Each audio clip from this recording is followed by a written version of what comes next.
Flamengo da bote joia rara do mercado brasileiro. Vamos falar sobre isso. Tem várias outras informações do Flamengo, meu parceiro e minha parceira rubro-negra. Você que tá aí, dá aquela moral de sempre, se inscreva no canal, acione o sininho da notificação, deixa o teu like, toca aí, meu parceiro e minha parceira. Toca então, vem comigo, rubro-negro. Vamos às notícias do Flamengo. E muita gente me pergunta, Pedro, fala, meu filho, quando que vai jogar o time principal do Flamengo no Carioca? Pois é, aí, meus amigos, nós temos uma questão de puro regulamento. Pois é, e o Flamengo vai ser beneficiado, hein? O Flamengo vai ser beneficiado, mas não tinha outro jeito. É provável que os jogadores profissionais voltem contra o Vasco ou até mesmo só contra o Fluminense. No dia 24, quando o Flamengo enfrenta a equipe tricolor, pessoal. O grupo entrou de férias no dia 18, após a derrota para o Paris Saint-Germain, aliás, o empate e derrota nos pênaltis. Isso adiou, né, o retorno do elenco do Flamengo, que jogou 78 partidas no ano de 2025. A gente foi em várias dessas 78 partidas do Flamengo. É provável que os jogadores profissionais só voltem contra a equipe do Vasco pela terceira rodada do Carioca. O clube ainda vai avaliar as condições físicas de cada um para saber se todos de fato terão condições de seguir o cronograma da pré-temporada. Isso vai depender, pessoal, da avaliação e dos resultados dos primeiros jogos. Garotada tá se dando bem, tá ganhando, tá empatando, tá conseguindo ali, bem ou mal, garantir o Flamengo na próxima fase, nas quartas de final do Campeonato Carioca, né? Porque vai funcionar assim agora, vai ter quartas, vai ter semifinal e vai ter a final, né? As quartas um jogo, semifinal 2 jogos e a final apenas um jogo, tá? Esse é o novo regulamento do Campeonato Carioca, tá? Então é possível que até na partida contra o Vasco, o Flamengo utilize um time mesclado. Isso porque o regulamento permite que o Flamengo enfrente o Vasco até com atletas do sub-20, atletas reservas, porque a regra estabelece que as equipes podem jogar sem os titulares até a terceira rodada do Carioca. Ué, Pedrão, mas o Vasco vai ser... Não. O que acontece é, apesar do Clássico ser o quarto jogo do Flamengo na competição, é válido pela terceira rodada do Campeonato Carioca. Isso porque a partida diante da equipe da Portuguesa foi antecipada da quinta rodada. Então, através dessa situação, não entra na conta e não haveria uma punição da FERJ frente ao Flamengo. Portanto, o Flamengo não está obrigado a colocar os titulares para a partida diante da equipe do Vasco. E aí, contra o Fluminense, sim, nesse jogo o Flamengo precisa botar os titulares, senão será punido com a perda de dinheiro. É uma verdadeira vergonha, né? Não tinha que ter perda de absolutamente nada. O Flamengo tinha que ser livre para colocar os seus atletas que bem entende, né? Até nisso, eles querem interferir na liberdade de escolha do treinador, da diretoria, é uma verdadeira de uma vergonha. Pessoal, na próxima sexta-feira, daqui a 2 dias, no dia 9, no CT Ninho do Urubu, o diretor de futebol do Flamengo, José Botto, fará a apresentação oficial do zagueiro Vitão, adquirido ao Flamengo junto à equipe do Internacional, às 2h30 da tarde, no CT Ninho do Urubu. Em seguida, coletiva de imprensa com o jogador. Então o Botto vai falar ali a apresentação do Vitão e depois o Vitão vai conversar com a imprensa. Não sei, provavelmente vão decidir isso lá na hora, se o Botto vai conversar sobre contratações com a imprensa. Portanto, Vitão se apresenta ao CT Ninho do Urubu no dia 8 e é apresentado à nação rubro-negra no dia 9 no CT Ninho do Urubu. Aquela apresentação que vocês já estão cansados de saber. Inclusive, hoje o Sport Clube Internacional publicou uma nota divulgando a transferência definitiva do zagueiro Vitão para o Clube de Regatas do Flamengo. Então já é uma situação oficial agora. Lógico que todos nós já sabíamos disso, mas agora tá aí, Vitão é o mais novo jogador do Flamengo, pessoal. O negócio é o seguinte, muito provavelmente, infelizmente, não teremos o impedimento semiautomático nas rodadas iniciais do Campeonato Brasileiro, uma verdadeira vergonha, porém não há preocupação se o mecanismo começar a funcionar no decorrer do campeonato até março, isso já é uma vergonha. Isso interfere na lisura do campeonato. Porque, por exemplo, se acontece um erro gravíssimo contra o Flamengo, que não tem um semiautomático, e acontece esse mesmo erro gravíssimo contra algum adversário direto do Flamengo pelo título e tem um semiautomático. Como é que vai fazer? Ah, Pedrão, mas tem negócio de traçar linha. Meu amigo, mas esse negócio de traçar linha não é 100%. A imagem fica um borrão. Esse negócio de traçar linha tem um limite. E a partir desse limite é que opera a inteligência artificial. Então, é uma vergonha o impedimento semiautomático não começar na primeira rodada. E tiveram tempo hábil para isso.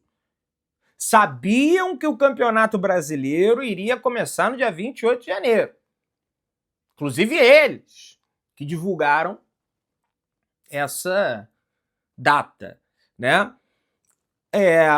Não há preocupação se o mecanismo funcionar no decorrer do campeonato até março, eu acho grave. Foram identificadas algumas complexidades em alguns estádios e alguns clubes indicaram mais de um estádio, como Remo e Palmeiras. Pois é, vocês permitem que o Palmeiras indique mais estádio? Vocês permitem? O Palmeiras já tem uma vergonha que é o gramado de plástico. E vocês ainda permitem que ele bote jogo em outro lugar? Em função de shows que serão realizados lá, né? Além disso, a Gênios, que é a empresa que fornece o equipamento, também tem necessidade na sua operação que ainda estão sendo resolvidas. Olha, isso aí já é de muito tempo tá falando isso. Aí foram ver agora isso.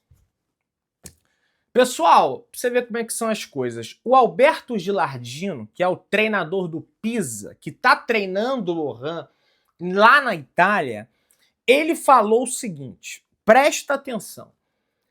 O garoto está na Itália há pouco tempo. Se ele conseguir se livrar dessa preguiça, fará grandes coisas. Não sou eu que estou dizendo. Está dizendo é o treinador do Lohan. Talento, eu não tenho a menor dúvida que o Lohan tem. Capacidade de fazer muitas coisas no campo, habilidade, tudo. Mas isso realmente é um complicador. Tem que se entregar mais com a bola, tem que ter mais brilho dentro de campo. Brilho ele tem. É bom. Agora, precisa melhorar esse comportamento dentro de campo. Pessoal, eu quero aqui manifestar todo o meu apoio e toda a minha desejo de melhoras aí pro Matheus Cunha, que saiu do Flamengo e teve uma lesão no entorse do joelho direito. Pedrão, mas já saiu do Flamengo, que se dane, problema dele. Não sou assim, não sou assim. Não concordo com alguns torcedores que se posicionam dessa maneira. Ele é um cara do bem, é um cara trabalhador, que contra o Flamengo ele franga, evidentemente, se jogar contra o Flamengo, mas não desejo nada disso, um azar terrível isso acontecer, desejo melhoras para o Matheus Cunha, beleza? O Flamengo, inclusive, pessoal, que está negociando o Vitor Hugo. Vitor Hugo está no Santos emprestado, garoto das categorias de base do Flamengo, com o Atlético Mineiro. As conversas estão avançando consideravelmente, está caminhando de forma positiva. Ele está emprestado ao Santos até o meio desse ano, de 2026, então tá quase acabando, daqui a pouco já tá acabando, né? Daqui a 6 meses, menos 6 meses, já tá acabando o contrato do Vitor Hugo com a equipe do Santos. O Flamengo receberia uma compensação financeira e ficaria com um percentual dos direitos econômicos do jogador. As conversas estão caminhando de forma positiva, como eu disse. Há alguns meses o Flamengo voltou atrás de uma negociação com o Famalicão, de Portugal, né? O acordo era de que o Flamengo não receberia compensação financeira pelo negócio, mas manteria 50% dos direitos econômicos do Meia. Teve uma repercussão negativa muito grande na torcida, entre a torcida, porém pesou e fez a diretoria voltar atrás, né? E o Boto também, o pessoal avaliou que não era uma boa ideia. O Vitor Hugo chegou a entrar numa partida pelo Flamengo em 2025, mas logo foi negociado com o Santos. O Santos tem preferência no caso da venda, mas aí para isso o Santos tem que exercer naturalmente essa preferência. O jovem retornou ao Flamengo em julho de 2025 após o empréstimo com o Göztepe da Turquia, né? Lembra que ele estava emprestado lá na Turquia, também com opção de compra. O Göztepe, acho que é assim que se fala, optou por não levar a cabo a contratação do jogador. O jogador de 21 anos fez 9 jogos pelo Santos, 6 foram como titular, um velho conhecido do Sampaoli. O Sampaoli gosta dele, trabalhou com ele no Flamengo. O Sampaoli utilizava bastante as categorias de base no Flamengo. O negócio está se encaminhando para um final feliz para a equipe do Atlético Mineiro, beleza? Vamos ficar atento a essa situação naturalmente. E aí a galera me pergunta: quantos jogadores o Flamengo ainda pretende adquirir nessa janela, Pedrão? Qual que é o teto desse Flamengo que, por enquanto, confirmado e carimbado, só tem o Vitão, que vai se apresentar na próxima sexta-feira? É a mesma situação. O Flamengo não tem pressa, o Flamengo tem como objetivo a manutenção do seu elenco e também, naturalmente, a contratação de um goleiro, que é a prioridade zero do Flamengo, concomitantemente a contratação de um atacante, que também exerce um nível de prioridade muito grande no Flamengo, beleza? Tem o Caio Jorge, aí para goleiro tem o Gabriel Brazão e outros nomes naturalmente começam a pintar. Por exemplo, em relação à posição de volante, né? O Flamengo ofereceu no final do ano passado, em 2025, 5 milhões de euros, tá mais ou menos aí 32 milhões de reais, pela contratação do volante Zé Lucas, que é tratado como uma grande promessa da equipe pernambucana do Sport. A proposta foi recusada pela antiga gestão do Sport, tá? É um jogador que, inclusive, suscita interesse de clubes da Europa já, né? Apesar de estar num time que é difícil você se destacar, que é o Sport, foi rebaixado para a segunda divisão. E o Flamengo estaria tendo aí, quem sabe, um comportamento de predador de mercado nacional, como, por exemplo, o Bayern de Munique tem na Alemanha, contratando jogadores nesse sentido dentro do território alemão, tirando atletas das outras equipes menores, ou então até maiores, como o Bayer Leverkusen, o Borussia Dortmund, enfim. O Flamengo ainda não está nesse nível, por exemplo, tirar um jogador do Palmeiras. Aí tem que aumentar realmente esse faturamento, beleza? Rapaz, a gente vai voltar à situação da janela de transferências, porque tem mais coisa, de fato, para a gente conversar. Só que foi a ESPN, né? Fez aí um quiz, né? Não sei se é um quiz, mas uma comparação entre o Arrascaeta e o Carlos Alberto. Sim, aquele que tomou uma caneta do Arrasca e tá até hoje, né, se doendo, dizendo que aquilo não foi caneta.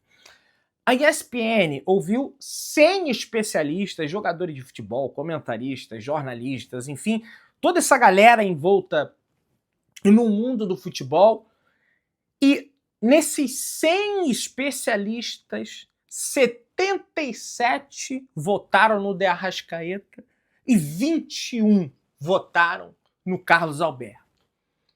Ou seja, tomou a caneta e tomou de varada frente a essas pessoas, que não são poucas, são 100.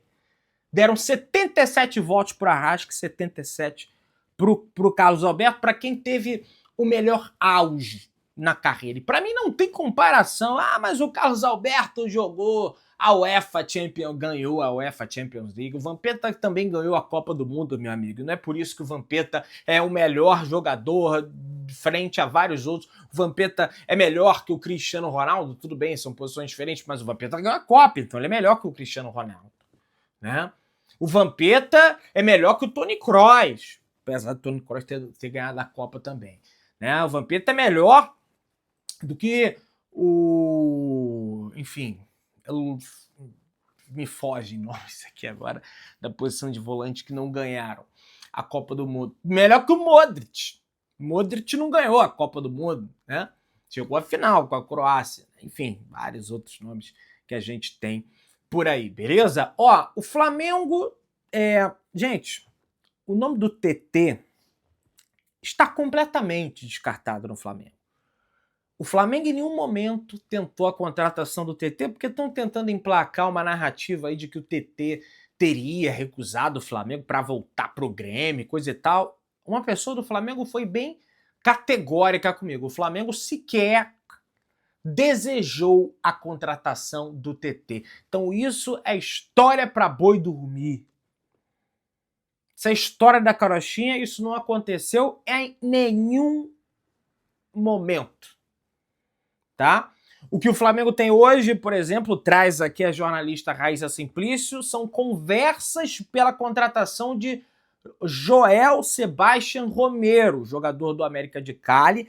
É uma peça constante na convocação da seleção sub-20 da Colômbia e, a princípio, viria para o sub-20 do Flamengo, mesmo atuando no time profissional de Cali. Ele já joga no time profissional do América de Cali, é uma das jovens promessas do futebol colombiano, e o Flamengo tem conversas pela contratação desse jogador, segundo a Raíssa Simplício. Diário Lé da Argentina também destaca que o Flamengo prepara uma proposta pelo atacante argentino Santiago Andino e deve enviar uma proposta formal pelo jogador nas próximas horas.